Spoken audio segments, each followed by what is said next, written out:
Bine ar fi, dar nu prea mult, să mai visezi uneori și să cobor pe pământ, nu să stai cu capul în nori. Bine ar fi, dar nu prea mult, să mai visezi uneori și să cobor pe pământ, nu să stai cu capul în nori. Ce-ar fi viața fără vise și fără minciuni promise? Orice om, măcar un pic, tot vrea să fie mințit. Ce-ar fi viața fără vise și fără minciuni promise? Orice om, măcar un pic, tot vrea să fie mințit.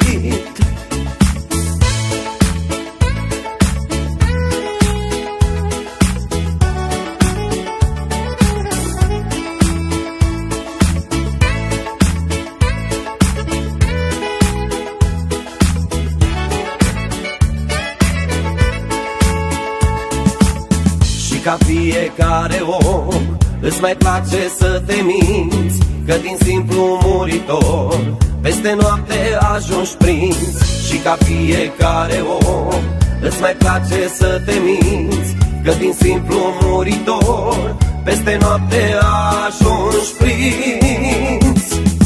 Ce-ar fi viața fără vise și fără minciuni promise?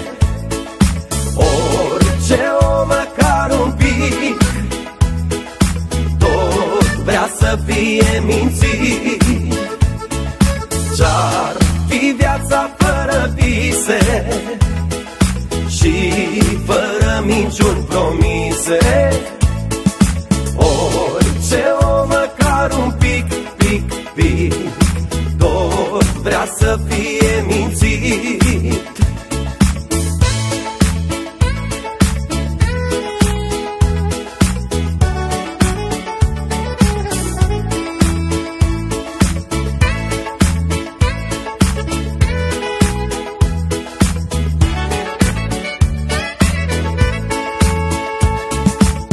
Ce frumos e să asculți vorbe dulci, vorbe de dor, dar e bine să le uiți când sunt spuse prea ușor.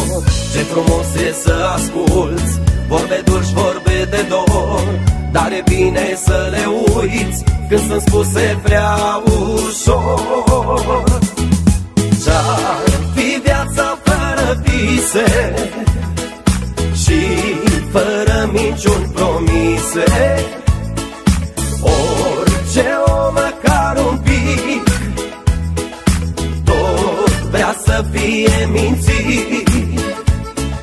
Ce-ar fi viața fără vise și fără minciuni promise?